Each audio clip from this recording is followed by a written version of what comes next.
सुश्रुत संहिता है उसमें 10वां अध्याय जो शारीर स्थान का है उसका नाम है गर्भिणी व्याकरण शारीर। तो इसमें 3 नंबर श्लोक में आप देखिए सबसे पहले विशेषतः विशेषस्तु गर्भिणी प्रथम द्वितीय तृतीय मासेषु मधुर शीत द्रव प्राय आहारम उपसेवेत को हाईलाइट कर लीजिए।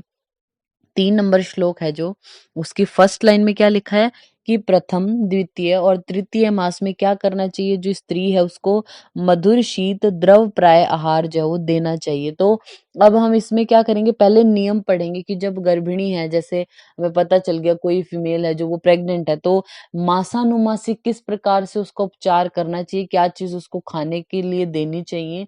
तो हम वहां से शुरू कर रहे हैं। 10वां अध्याय अभी जो आए हैं उनको बता दे। 3 नंबर जो श्लोक है उसमें हाईलाइट कर लीजिए आप, विशेषस्तु गर्भिणी प्रथम द्वितीय तृतीय मासेषु, पहले दूसरे और तृतीय मास में क्या खिलाएं, मधुर शीत द्रव प्राय आहार जो है वो दिया जाता है।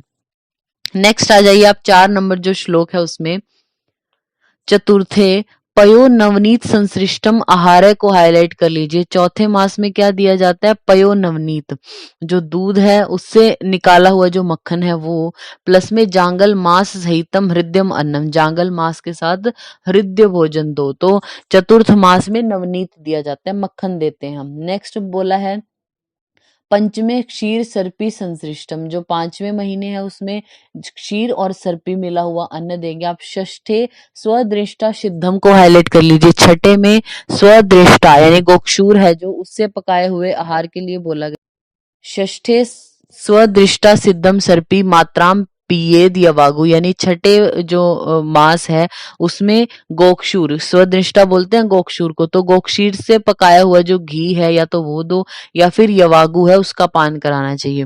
फिर नेक्स्ट सप्तमे सर्पी पृथक पर्णी आदि सिद्धम को हाईलाइट कर लीजिए। 7वें में पृथक पर्णी से सिद्ध जो घी है वो देना चाहिए। तो बीएचयू में पूछा हुआ क्वेश्चन है कि स्वदिष्टा से सिद्धि अवागु जो है वो या घी का प्रयोग कौन से मंथ में कराते हैं, तो 6th मंथ में, या फिर 6th मंथ में क्या पिलाया जाता है उसको, तो पृथक पर्णी से सिद्ध स्वदिष्टा से सिद्ध, तो इस तरीके से पूछ सकते हैं। आपको याद होना चाहिए फर्स्ट सेकंड थर्ड के में वो सेम बोलते हैं, लिक्विड डाइट देनी, मधुर और शीत देनी। चौथे में पयो नवनीत देना है और हृदय अन्न देना है। छठे में इंपॉर्टेंट है याद रखना है स्वदृष्टा, और 7 में पृथक पर्णी से सिद्ध। नेक्स्ट हमारा आता है 5वां नंबर जो श्लोक है उसमें देखिए अष्टमे 8वें मास में क्या करें, बदरक ओदेन, जो बदर क्या होता है, बदर यानी बेर, बेर का जो उदकेन मतलब जो काढ़ा बनाया हुआ है, क्वाथ है जो बदर क्वाथ वो, और उसमें बला अति बला शत पुष्पा आदि ये जो द्रव्य बताए मिश्रण आस्थापित, यानी 8वें महीने में जो आचार्य सुश्रुत है वो बोलते हैं अस्थापन बस्ती देनी चाहिए। पुराण पुरी शुद्धि अर्थम अनुलोमार्थम च वायु, यानी ये क्यों दे रहे हैं स्थापन बस्ती, जो पुराना उसका मल है उसके शोधन के लिए, जो पुरीश है मतलब वो निकल जाएगा अच्छे से, और अनुलोमन वात का अनुलोमन हो जाएगा इसलिए देते हैं। फिर बोलते हैं पयो मधुर कषाय सिद्धेन तेलम अनुवासिये। तो आप जो है ये 5 नंबर श्लोक में पहला वर्ड है हमारा अष्टमे, फिर बद्रक ओदेन, तो ओदकेन अष्ट में बद्रक ओदेन को हाईलाइट किया, उसके जस्ट नीचे वर्ड है अस्थापियत, अस्थापियत को हाईलाइट किया। थर्ड लाइन में उसके नीचे एक वर्ड है तेलेन अनुवासियत को आपने हाईलाइट किया। तो आपको याद रखना है 8वें महीने में क्या आस्थापन बस्ती देते हैं और अनुवासन बस्ती हम देते हैं। फिर हमारा आता है 6 नंबर श्लोक है जो उसमें जस्ट देखना है आपने कि शुभ मुहूर्त हो, प्रशस्त तिथि हो, तो 9वें महीने में क्या उसको एंट्री कराते हैं हम, सूती का गार है जो उसमें कराई जाती है एंट्री। फिर आप आ जाइए 7 नंबर जो श्लोक है नेक्स्ट पेज पे, 7 नंबर श्लोक में अब की सूती का गार कैसा बनाना चाहिए, कैसी भूमि होनी चाहिए वहां पे, कैसे जो पेशेंट अब आपकी जो गर्भिणी है वो आके लेटेगी भी तो कहीं ना, तो उसके लिए किस प्रकार की शैय्या किससे बनी होनी चाहिए यहाँ पे बताया गया है। तो तत्र अरिष्टम ब्राह्मण क्षत्रिय वैश्य शूद्राम अपि, यानी जो ब्राह्मण है, क्षत्रिय है, वैश्य और शूद्र, ये 4 वर्ग होते हैं ना हमारे समाज में, तो उसके लिए बोला श्वेतम रक्त पीतम कृष्णेम भूमिषु, इस तरीके की भूमि होनी चाहिए। तो श्वेत किसके लिए, ब्राह्मण अगर हैं मतलब स्त्री जो है जो गर्भवती अगर वो ब्राह्मण कुल की है तो क्या करना चाहिए, श्वेत भूमि पर सूती का गार बना हो। क्षत्रिय है तो रक्त पर, वैश्य है तो पीत और शूद्र है तो कृष्ण। फिर आगे वहां पे जो रखना है पलंग, उसके लिए जो बेड होना चाहिए प्रोवाइड, वो कैसा, बिल्व, न्यागोद्र, त्रिउंदुर या भल्लातक इनका बना होना चाहिए। ये भी वर्ण के अकॉर्डिंग है, मतलब जो हमारा ब्राह्मण है उसके लिए बिल्व की, क्षत्रिय के लिए न्यागोद्र की, जो वैश्य है उसके लिए तिंदुक और शूद्रों के लिए भल्लातक की, ऐसा बताया गया। ये इतना इंपॉर्टेंट नहीं है, पूछा नहीं जाता। सेकंड लाइन में लास्ट में देखिए, प्राग द्वारम दक्षिण द्वारम वा, यानी जो सूती का गार है उसका मुख पूर्व दिशा की ओर हो या फिर दक्षिण की दिशा की ओर हो। वा अष्टहस्त आयतम चतुर्हस्त्रम विस्त्रम को हाईलाइट कर लीजिए। अष्टहस्तम आयतम यानी उसका जो आयत है, यानी जो लंबाई है वो कितनी बोली, 8 हाथ होनी चाहिए। और चतुर्हस्त्रम विस्तृत यानी जो चौड़ाई है वो 4 हाथ, तो 8 हाथ लंबा और 4 हाथ चौड़ा, ऐसा बोला गया है। ठीक है, इसमें आपने 7 नंबर श्लोक में बस ये हाईलाइट किया कि जो हमारा बताया गया है कि सूती का गार जो है वो कैसा होना चाहिए, तो 8 हाथ आपका लंबा, 4 हाथ चौड़ा। नेक्स्ट 8 नंबर जो श्लोक है उसमें देखिए आप, जाते ही शिथिले कुक्षो मुक्ते हृदय बंधनम सशूले जगनम नारी गेया सतु प्रजायनी। तो आपको ये लाइन लिख के दे सकते हैं कि किसकी जो वो लक्षण बताए गए, तो प्रजायनी जो होती है उसके यहाँ पे लक्षण बताए, जाते ही शिथिले कुक्षो मतलब कुक्षी बिल्कुल शिथिल लगेगी। मुक्त हृदय बंधनम, हृदय बंधन जो थे वो ढीले हो गए ऐसा लग रहा है। सशूले जघनम, जो जघन प्रदेश है वहां पे शूल हो रहा है उसको, इसका मतलब प्रजायनी यानी वो प्रसूति होगी, यानी डिलीवरी उसकी होने वाली है, ऐसा समझना चाहिए। तो ये लक्षण क्या है, प्रजायनी के लक्षण बोले गए। नेक्स्ट 9 नंबर श्लोक में देखिए, तत्र उपस्थित प्रस्वाया। अब उपस्थित प्रस्वाया यानी जिसका प्रसव अभी बस जस्ट होने ही वाला है, उसके क्या लक्षण है, कटी पृष्ठ परिसमन्ताद वेदना, कटी और पृष्ठ में परिसमन्ताद, समन्ताद मतलब चारों ओर वेदना होगी। भवती अभीक्षणम पुरीश प्रवृत्ति, उसको जो पुरीश की प्रवृत्ति होगी। मूत्रम परिसिच्यते, मूत्र आएगा पेशेंट का। और योनि मुखम श्लेष्माश्च, यानी योनि मुख से श्लेष्मा निकलती है, ऐसा बोला। तो ये हमारे उपस्थित प्रसवा के लक्षण है। तो ये लाइन आपको देके पूछ सकते हैं कि किसके लक्षण है, तो आपको पहचानने प्रजायनी के हैं ये उपस्थित प्रसवा के हैं। नेक्स्ट हमारा है 10 नंबर जो श्लोक है, इसमें प्रायजिनीष्माण है, यानी जो अब ये ऐसा लग रहा है आपको कि आसन्न प्रसवा जो है उसको आप क्या करना है, हिंदी में देखिए 10 नंबर श्लोक की, जो गर्भिणी आसन प्रसवा हो गई है उसको अभ्यंग कराकर गर्म जल से स्नान कराएं आप। उसके पश्चात मांगलिक या स्वस्तिक वचन कराएं। बालक या बालिकाओं से वेष्टित होकर पूमान फल है जो, जिसका ऐसा फल जिसका नाम यानी पुरुष हो, पुरुष के जैसा हो, पूमान नाम का हाथ में उसको फल देना है। इसके पश्चात उसको घृत के साथ आकंठ यवागु को हाईलाइट कर लीजिए। जो अब वो प्रजायनी है, जो आसन्न प्रसूता है यानी जिसकी डिलीवरी होने वाली है, उसको बोला गया आकंठ यवागु पिलानी चाहिए। ताकि मतलब मेन काम क्या था, इंट्रा एब्डोमिनल प्रेशर बढ़ेगा इसकी वजह से, तो नीचे की ओर प्रेशर लगेगा, डिलीवरी इजी होगी, इसके लिए पिला रहे हैं। फिर उसके बाद अनंतर विस्तीर्ण और मृदु शयन तकिया लगाकर उत्तान अवस्था में लेटाएं उसको। फिर जो वो लास्ट देखिए 10 नंबर श्लोक की जहाँ हिंदी खत्म हो रही है, ऐसी 4 स्त्रियां उसकी सेवा में, तो हाईलाइट कर लीजिए इसको। आचार्य जो सुश्रुता उन्होंने बोला जो उसकी डिलीवरी करा रही है वहां पे, तो ऐसी 4 स्त्रियां वहां पे होनी चाहिए। सुश्रुत ने नंबरिंग प्रॉपर बताई, 4 स्त्रियां। चरक में जब हम पढ़ेंगे तो वो बोलते हैं अनेक स्त्रियां ऐसी होनी चाहिए, उन्होंने कोई एग्जैक्ट डेफिनेशन नहीं उसकी बताई। फिर नेक्स्ट आप आ जाइए 13 नंबर जो श्लोक है उसमें 13 में,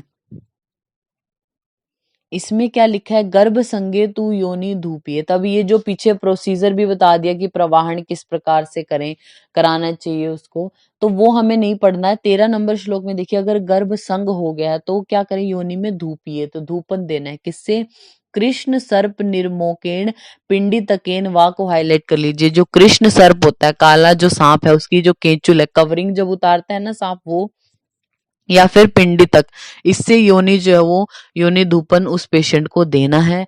और बंधनियात, उसको बांधना है क्या, हिरण्य पुष्पी मूलम, हिरण्य पुष्पी जो है उसकी मूल को बांधना है कहाँ पे, हस्त पादयोर धारित, हाथ और पैर पे धारण करें। सुवर्चला विशल्या वा, इसी प्रकार से सुवर्चला या फिर विशल्या का प्रयोग किया जा सकता है। तो अगर गर्भ संग है, गर्भ रुक गया है, तो योनि में धूपन करें, या तो किससे, कृष्ण सर्प निर्मोक हाईलाइट किया और पिंडी तकेन। फिर उसके बाद आपने हाईलाइट किया जो हिरण्यपुष्पी होती है उसको आपको बांधना है। कहाँ पे, हाथ और पैर पे बांधने को कहा है। ये पोजीशन आपको पता होनी चाहिए, सिर पे धारण करने को नहीं, हाथ और पैर पे बांधने को कहा। और सुवर्चला और विशल्य का प्रयोग। नेक्स्ट 14 नंबर जो श्लोक है उसमें देखिए क्या बोला है कि हिंदी में देखिए आप, बालक पैदा होने पर प्रथम जो जरायु है उसको हटाना है। फिर घी और सेंधा नमक से बालक के मुख को साफ करें। फिर घी से भिगोए हुए पिचू जो है वो मूर्धा यानी ब्रह्मरंध्र पर रखना है। 8 अंगुल गर्भ नाड़ी लेकर उसे खींचे और जो है वो धागे से बांधकर गर्भनाल का छेदन करे। तो 8 अंगुल आप हाईलाइट कर लीजिए। इन्होंने जो अम्बलाइकल कॉर्ड है वो कट करने को कहा कि 8 जो अंगुल है उतने पे करनी है। चरक और सुश्रुत दोनों ही बोलेंगे कि 8 अंगुल की दूरी से कट करनी है अम्बलाइकल कॉर्ड। अष्टांग हृदय 4 अंगुल की दूरी पर बोलते हैं, तो आप यहीं लिख सकते हैं ये पॉइंट।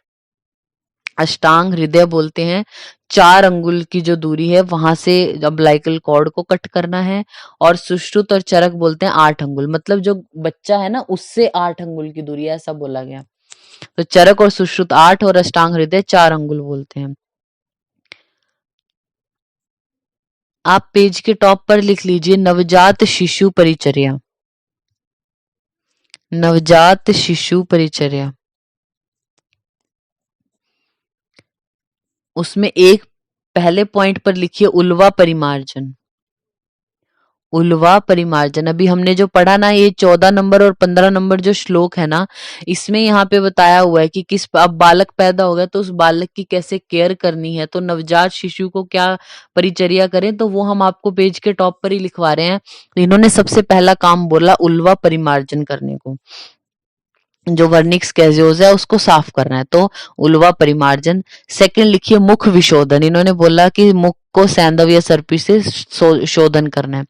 फिर थर्ड नंबर पे पिच्चू धारण, जो ब्रह्मरंध्र है उस पे क्या करना है, पिच्चू का धारण करना है, घी में जो भीगा हुआ है। फिर चौथा काम ये बोलते हैं नाल का छेदन, जो नाभि नाल है उसका छेदन करना, अम्बलाइकल कॉर्ड को कट करना है। फिर हमारा है 5 नंबर, ये बोलते हैं जात कर्म। छठा लिखिए आप मधु सर्पी अनंता चूर्ण लेह। मधु सर्पी और अनंता, अनंता यहाँ पे स्वर्ण भस्म को बोल सकते हैं, तो मधु सर्पी अनंता इनको मिक्स करके लेहन चटाने को बोला है बच्चे को। और 7वां काम इन्होंने बोला स्नान कराना। हम एक बार रिपीट कर देते हैं, जो आचार्य सुश्रुत है उन्होंने क्या बोली नवजात शिशु की परिचर्या। पहले उर्वर परिमार्जन करना है, फिर उसके मुख का शोधन करने को बोला, फिर पिचू धारण करने को बोला, देन जो नाभि नाल है उसका छेदन, फिर जात कर्म, देन वो बोलते हैं मधु सर्पी अनंता चूर्ण है जो उसका लेहन कराना है, वो चटाना है। 7वां वो बोलते हैं स्नान कराने को। अब ये जो पहला इन्होंने पॉइंट बताया ना उल्वा परिमार्जन, आचार्य सुश्रुत और वाग्भट दोनों यही बोलते हैं कि जैसे बालक होता है तो पहले उस काम क्या करें नवजात शिशु की परिचर्या में, उल्वा परिमार्जन जो वर्निक्स कैजियोज है उसको साफ करना है। चरक बोलते हैं प्राण प्रत्यागमन पहला काम, तो पहला कर्म आपको याद होना चाहिए, आचार्य चरक के अकॉर्डिंग है प्राण प्रत्यागमन और आचार्य सुश्रुत और वाग्भट के अकॉर्डिंग है उल्वा परिमार्जन। नेक्स्ट अब देखिए 16 नंबर जो श्लोक है इसी पेज के बॉटम पे, स्तन्य परिवर्तन काल, स्त्रियों में हृदयस्थ धमनियों के खुल जाने के पश्चात 3 या 4 रात बीतने पर दूध आने लगता है, इसको हाईलाइट कर लीजिए। आचार्य जो सुश्रुत हैं वो बोलते हैं कि जो दुग्ध की उत्पत्ति होती है, स्तन्य की जो उत्पत्ति है वो 3 या 4 रात बीत जाने पर ऐसा होता है। 17 नंबर अब श्लोक देखिए, अब तीसरे या चौथे दिन बोलते हैं कि स्तन्य की उत्पत्ति होती है, तो अब ऐसा तो नहीं है कि बालक हो गया तो उसको 3-4 दिनों तक आप भूखा रखोगे, कुछ तो दो गई। तो उसके लिए इन्होंने 17 नंबर श्लोक में बताया उनको दे क्या, तस्मात प्रथमे अहनी मधु सर्पी अनंता मिश्रम मंत्र पूतम त्रिकाल पायेत को आपने हाईलाइट किया कि पहले दिन क्या कराना है बच्चे को, मधु सर्पी अनंता, ये लिखवाया था ना 6 नंबर पॉइंट में, मधु सर्पी और अनंता यानी स्वर्ण भस्म हमें देनी है पेशेंट को, और ऐसा करना है 3 बार हमें करना है। नेक्स्ट आपने हाईलाइट किया द्वितीय लक्ष्मणा सिद्धम सर्पी तृतीय च को आप हाईलाइट कर लीजिए। द्वितीय लक्ष्मणा सिद्ध सर्पी यानी जो लक्ष्मणा है उससे सिद्ध किया हुआ घी देना है बच्चे को, तृतीय च और तीसरे दिन भी यही देना है। तो पहले दिन मधु सर्पी अनंता 3 टाइम देना है बच्चे को, दूसरे और तीसरे दिन लक्ष्मणा से सिद्ध घी देना है। फिर बोलते हैं प्रांग निवारितम स्तन्य मधु सर्पी स्व पाणितल समितान द्विकालम पायेत। अब बोलते हैं कि जब चौथा दिन होगा तो उसमें क्या बोलते हैं, जो मधु और सर्पी है वो बच्चे को क्या करना है, पाणितल प्रमाण में देके, जो मधु है वो सर्पी पाणितल प्रमाण में बच्चे को लेहन करा के उसका फिर क्या करना है, द्विकालम पाइए, तो 2 काल तक उसको यानी 2 बार दिन में दूध पिलाना है। तो पहले दिन क्या करना है, मधु सर्पी अनंता बहुत इंपॉर्टेंट है, मधु सर्पी अनंता 3 टाइम देना है। फिर दूसरे और तीसरे दिन लक्ष्मण सिद्ध सर्पी देना है। चौथे दिन अब स्तन्य का प्रादुर्भाव हो गया माता में, तो चौथे दिन क्या करते हैं, मधु और सर्पी स्व पाणितल जो प्रमाण है उसमें देके फिर 2 बार उसको जो वो दूध पिलाने को बोला गया है। फिर 18 नंबर जो श्लोक है हमारा, 18 नंबर श्लोक की 4th लाइन देखिए बिल्कुल मिड से, अनेन विविधान अध्यर्धम मासम को हाईलाइट कर लीजिए। अध्यर्ध मास यानी अध्यर्ध मतलब 1.5, तो सूतिका परिचर्या जो आचार्य सुश्रुत है आप यही लिख लीजिए, सूतिका परिचर्या और एरो करके लिख लीजिए 1.5 मास। अध्यर्ध मास यहाँ पे लिखा है कि जो अभी ये ऊपर बताया ये हमें नहीं पढ़ना कि किस प्रकार से सूतिका की चिकित्सा करें, कैसे बला तेल से अभ्यंग करना, औषधियों से किस प्रकार से चिकित्सा करनी, वो हमें याद नहीं रखना। हमें याद क्या रखना है कि सूतिका परिचर्या यानी जो आहार विहार आदि का पालन है वो उन्होंने बोला अध्यर्ध 1.5 मास के लिए बोला है।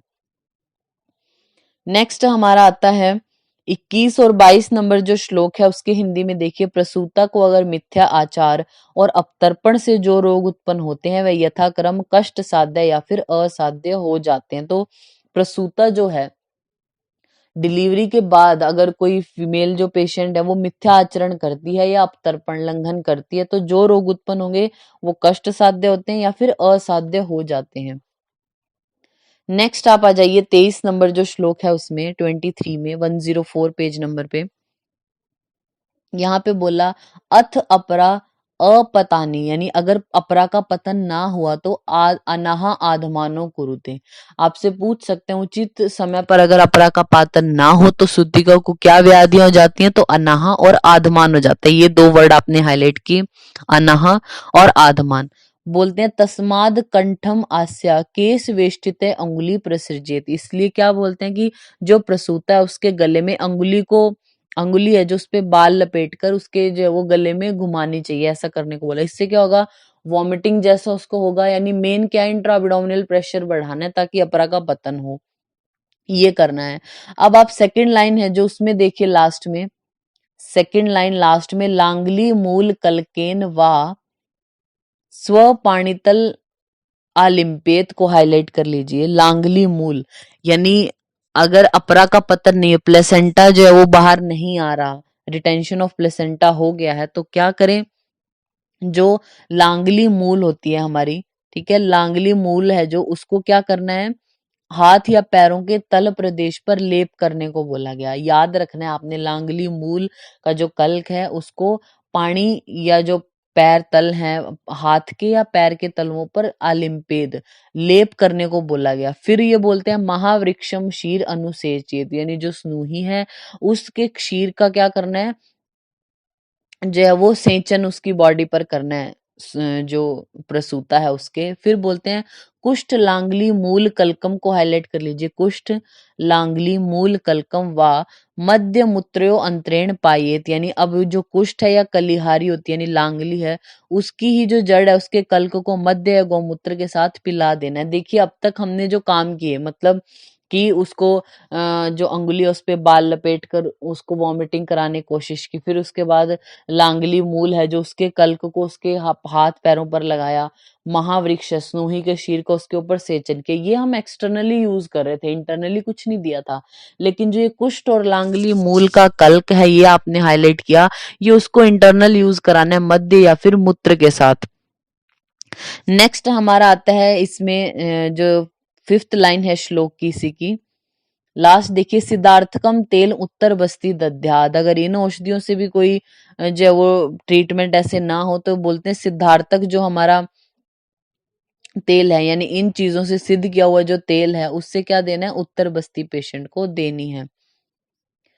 और फिर बोलते हैं स्निग्धम वा कृत नखेन हस्तम आवचरित, इन सब पहले तो एक्सटर्नली चीजें अप्लाई की, उससे नहीं हुआ तो इंटरनल मेडिसिन दे दी, इंटरनल मेडिसिन से नहीं हुआ तो फिर उत्तर बस्ती दे रहे हैं। अब बोलते हैं अगर इससे भी रिटेंशन ऑफ प्लेसेंटा रहती है, प्लेसेंटा बाहर आ ही नहीं रहा, तो क्या करना है, जिसके नाखून कटे हुए हैं, जो ऐसा हाथ है उसको स्निग्ध करके हाथ से उस अपरा यानी प्लेसेंटा को निकाल देना है।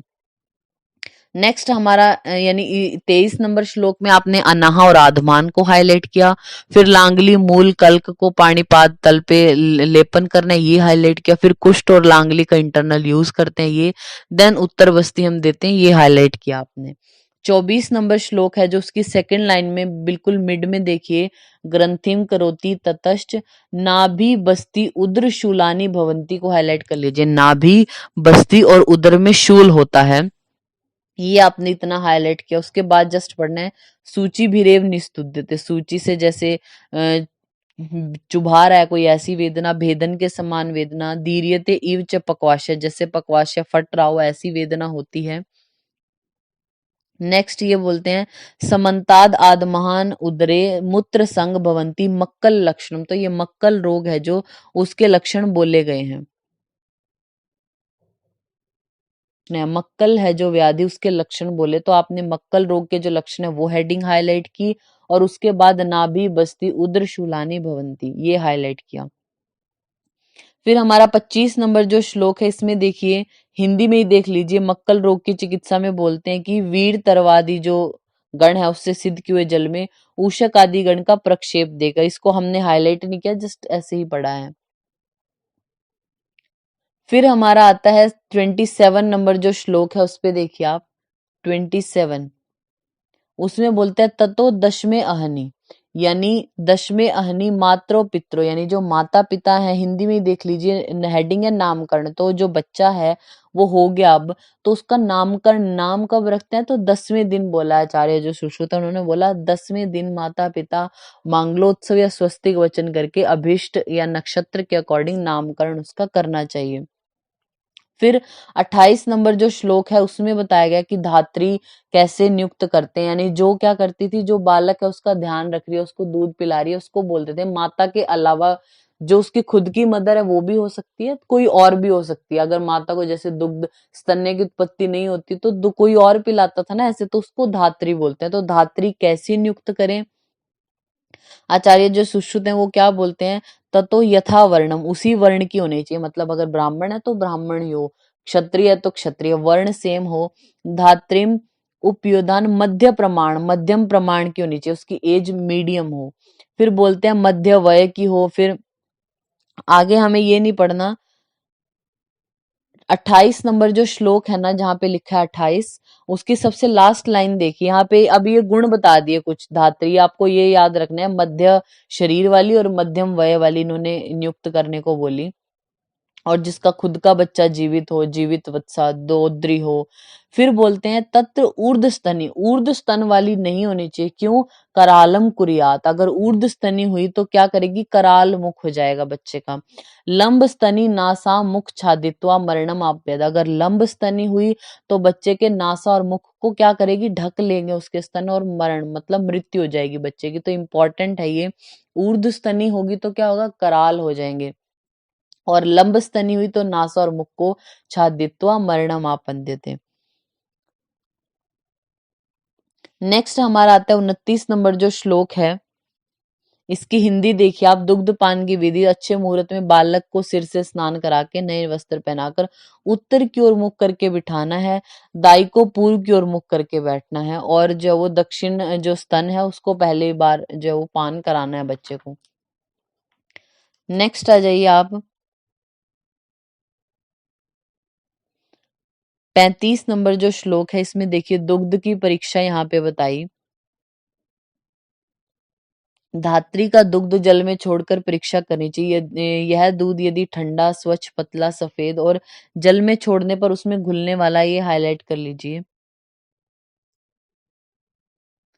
मतलब जल में अगर उस दुग्ध को डाल दें और वो घुल जाए, उसमें फेन ना आए, तंतु रहित हो, जल में तैरने वाला हो, डूबने वाला, शुद्ध दूध समझना चाहिए। तो शुद्ध दुग्ध के ये लक्षण बोले।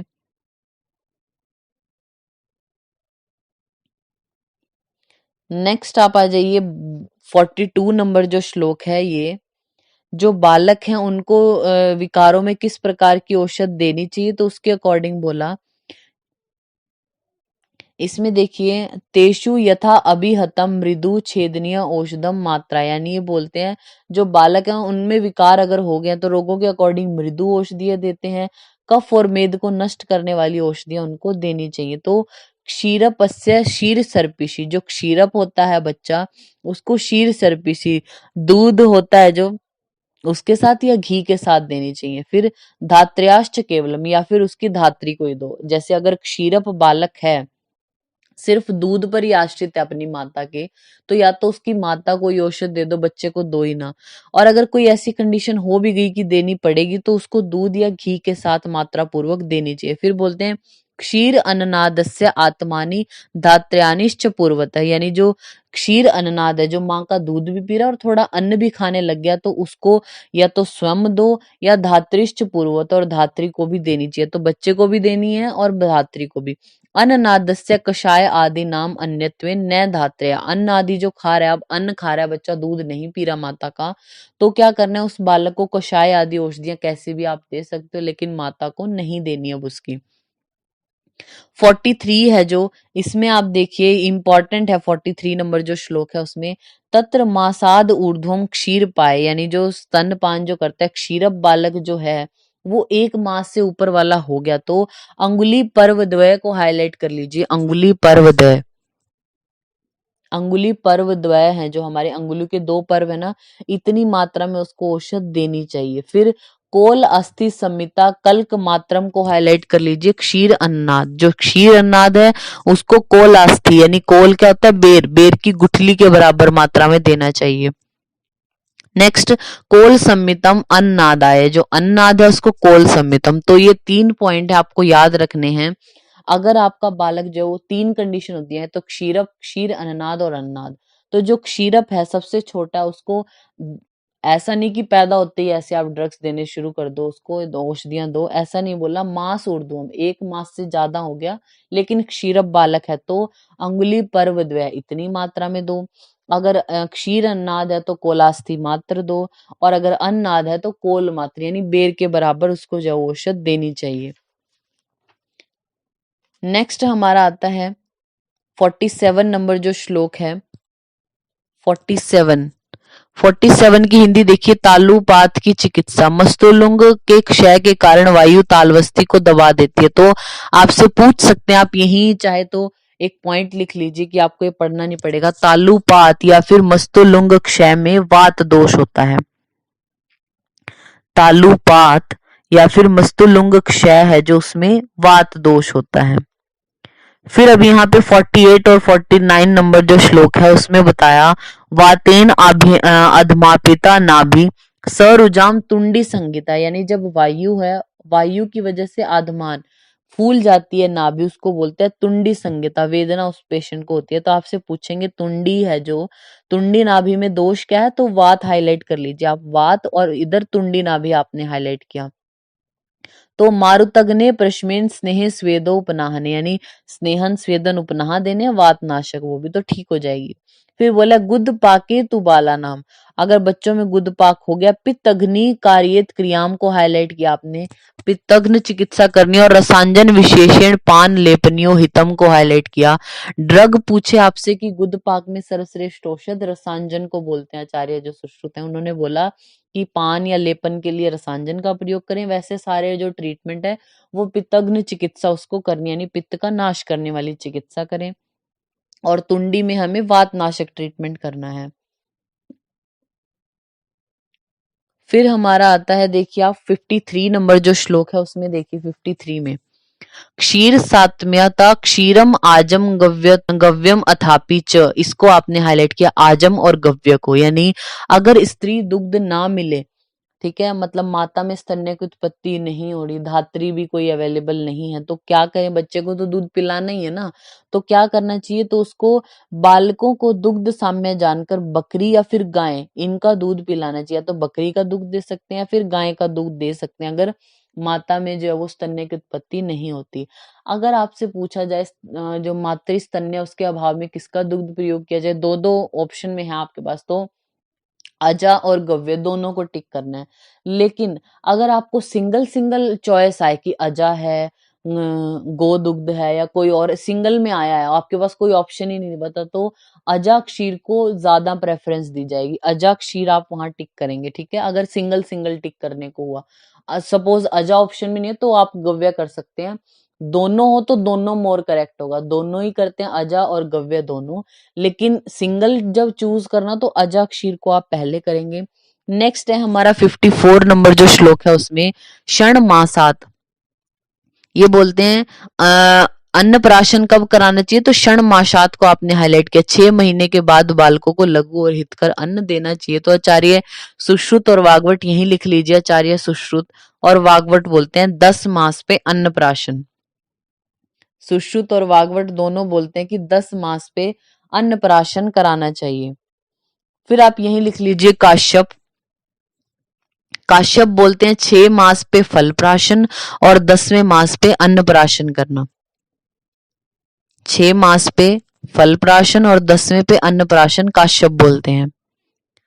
नेक्स्ट हमारा 56 नंबर जो श्लोक है उसमें देखिए कि अब बच्चे के लिए बोला गया कि अगर वो ग्रह से पीड़ित बालक हैं तो उसके क्या लक्षण होंगे, उद्विग्न, त्रस्यति, रोदति, नष्ट संज्ञा भवति, और थर्ड लाइन देखिए आप इसकी, ये तो है कि बच्चा रोएगा, उद्विग्न हो जाएगा, नष्ट संज्ञा हो जाएगी, नाखूनों से खुद को भी मार रहा है और धात्री को भी इस तरीके से, तो थर्ड लाइन है जो उसमें देखिए दुर्बलो मलान अंगो मत्स्य छुछुंदरी मतकुण गंधों को आपने हाईलाइट किया, मत्स्य छुछुंदरी और मतकुण गंधो, ये 3 वर्ड आपने हाईलाइट किए और एरो करके बॉटम पे लिख लीजिए ग्रह से पीड़ित बालक की गंध है ये, आचार्य सुश्रुत बोलते हैं अगर कोई बालक ग्रह से पीड़ित है तो उसमें से ऐसी गंध आती है, तो वो कौन सी गंध है, मत्स्य छुछुंदरी और मतकुण गंधो। फिर हमारा आता है 58 नंबर जो श्लोक है उसमें एक बार 57 है जो उसकी हिंदी देखिए, बालक जब शक्तिमान हो जाए तो वर्ण के अनुसार उसको विद्या, यानी स्टडी करने के लिए पहले ऐसे होता था ना, गुरु के अंडर में स्टडी करने के लिए भेजते थे, तो बोलते हैं जब बालक शक्तिमान हो जाएगा तब उसको पढ़ाई करने के लिए भेजा जाता था। फिर 58 में देखिए अथा अस्मे पंचविंशति वर्षाया द्वादश वर्षाया पत्नीम आहवरेत, यानी जो जो अब युवक है जो यानी मेल है उसके लिए बोला जब वो 25 वर्ष का हो जाएगा, विद्या धन उसने कर लिया, 25 वर्ष का हो गया, तो वो द्वादश वर्षा 12 वर्ष की जो बाला है उसके साथ उसका विवाह करना चाहिए। फिर ब्रैकेट में लिखा है षोडश वर्षा पाठ वेद, यानी पाठ वेद से कुछ जो वो आचार्य मानते हैं कि यहाँ पे षोडश वर्षा लिखा हुआ है, तो द्वादश वर्षा आप ध्यान में रखना, 25 और 12 वर्ष वाले को विवाह करने के लिए बोला। फिर 59 नंबर जो श्लोक है उसमें देखिए उन षोडश वर्षाया अप्राप्यम पंचविंशतिम, ये अब यहाँ पे बोलते हैं 16 वर्ष से पूर्व कन्या को यदि 25 साल से कम जब वो पुरुष गर्भ रह जाए तो गर्भ नष्ट हो जाता है, ऐसा बोलते हैं। उन षोडश वर्षा यानी 16 वर्ष से पहले कोई स्त्री थी वो, और 25 साल से कम का अप्राप्यम पंचविंशति, अगर जो मेल है वो भी 25 वर्ष का नहीं हुआ और स्त्री भी जो उन षोडश, उनका मतलब होता है कम होना एक, और षोडश यानी 16 वर्ष से कम है और 25 वर्ष से लड़का कम है, और ऐसे ऐसे में गर्भ अगर रह भी गया तो पुमान गर्भम कुक्षिस्तत् सविपद्यते, यानी कुक्षी में ही नष्ट हो जाता है, ऐसा बोलते हैं। अब यहाँ पे देखिए इसी पेज पे बॉटम में 61 नंबर जो श्लोक है उसके नीचे अ पॉइंट है ना, तत्र पूर्वोक्त कारणे प्रतिशति गर्भे, ये जो पॉइंट लिखा है यहाँ से एरो ब्रैकेट आप लगा लीजिए, गर्भाशय कटी वंक्षण बस्ती शूलानी रक्त दर्शनम च, इतने को आपने ब्रैकेट में बंद किया। आपसे पूछ सकते हैं ये किसका लक्षण है, तो ऊपर लिख लीजिए गर्भपात की ओर अग्रसर स्त्री के, गर्भपात की ओर अग्रसर, यानी जो वो गर्भपात होने वाला है तो उससे पहले क्या कंडीशन होगी, गर्भाशय, कटी, वंक्षण, बस्ती, इनमें शूल और रक्त दर्शन उस जो स्त्री को होता है।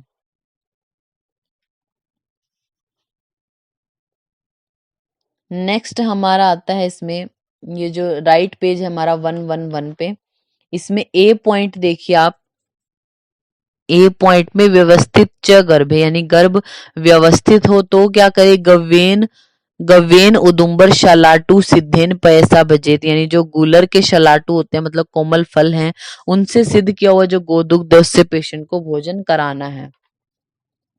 ये इतने इंपॉर्टेंट है नहीं। अब आप सीधे आ जाइए नेक्स्ट पेज पे 112 पे, 112 पेज नंबर है और अंग जो पॉइंट है,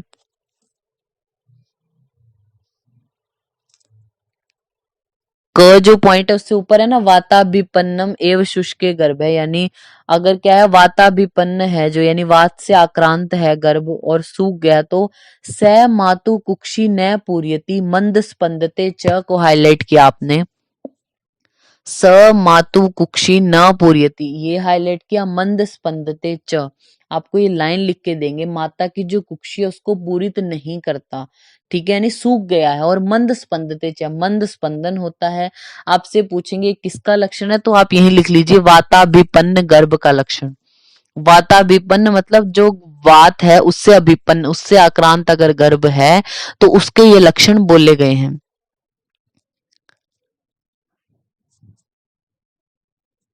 नेक्स्ट है हमारा 62 नंबर श्लोक में, यहाँ पे बोला, सेकेंड लाइन देखिए इसकी हिंदी की, नैगमेष ने हरण कर लिया ऐसा लोग कहते हैं, यदि वह पेट में कदाचित अत्यंत लीन हो जाए तो नागोदर बोलते हैं।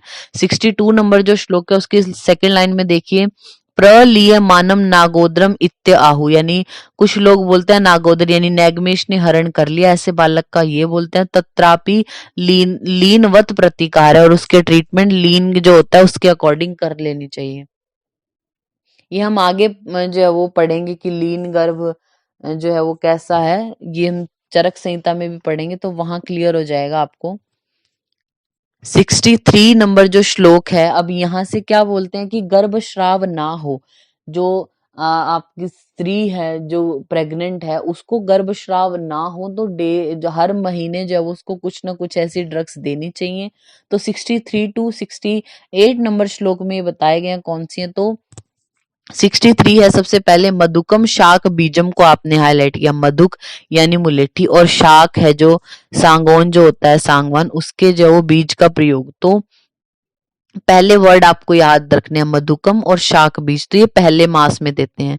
फिर देखिए 63 की सेकेंड लाइन में अश्वंतकस तिलह को हाईलाइट कर लीजिए, अश्वंतक और तिल ये सेकेंड मास में यूज करने हैं। फिर वृक्षादनी वयसा नेक्स्ट लाइन में, ये थर्ड मास में देने हैं वर्स वाले,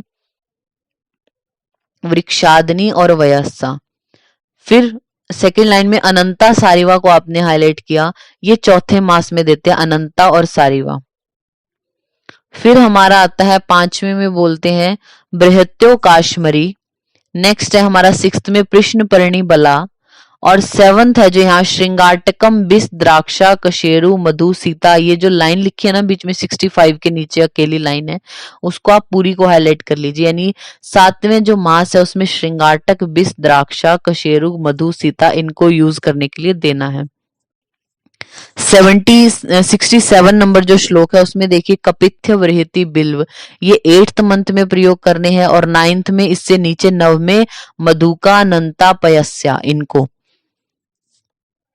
तो हमने आपको फर्स्ट सेकंड थर्ड और फोर्थ, ये 63 64 में है ना जो दोनों हमारे जो श्लोक है उसके पाद हैं, जो मधुकम शाक बीजम, ये जो एक पूरी लाइन है ये फर्स्ट मंथ के लिए, अश्मंतक तिला वाली सेकंड के लिए, वृक्षादनी वयस्या वाली थर्ड, फिर अनंता सारिवा वाली फोर्थ मंथ के लिए बोली, ऐसे ही फिफ्थ और सिक्स के लिए नेक्स्ट, सेवंथ के लिए एक बिल्कुल ही सीधी लाइन है, एट्थ हमारी 67 है, 68 में हमारा 9 मंथ के लिए बोला गया। तो हमने 7 मंथ वाली हाईलाइट की, फर्स्ट सेकंड थर्ड फोर्थ वाली हाईलाइट की। आप इनको ऐसे पूछेंगे नहीं अलग से, लाइन आपको लिख के दे सकते हैं कि कौन से मंथ है जो उसमें कौन सी परिचर्या इसको जो है वो करने को बोला गया, कौन किससे परिचर्या करनी है, 7th मंथ में, 5th में, 3rd में, 2nd, इस तरीके से। तो आपको फर्स्ट जो ड्रग है वो आप याद करेंगे, थोड़ा सा पढ़ेंगे इस चीज को तो हो जाएगा, बहुत रेयर है वैसे यहाँ से क्वेश्चन आना। फिर हमारा आता है 70 नंबर जो श्लोक है, इसमें बोला निवृत्त प्रसवा ही संतति अल्पायु होती है। तो निवृत्त प्रसवा के पश्चात यदि 6 साल के ऊपर प्रसूति हो तो बालक अल्पायु होता है। तो ये आपने हाईलाइट किया, षडेभ्यो वर्षेभ्य, यानी आपसे पूछेंगे निवृत्त प्रसवा, जैसे कोई फीमेल थी, उसको वो प्रेग्नेंट हुई, मतलब कंसीव हुआ, फिर उसके बाद डिलीवरी भी हो गई अच्छे से।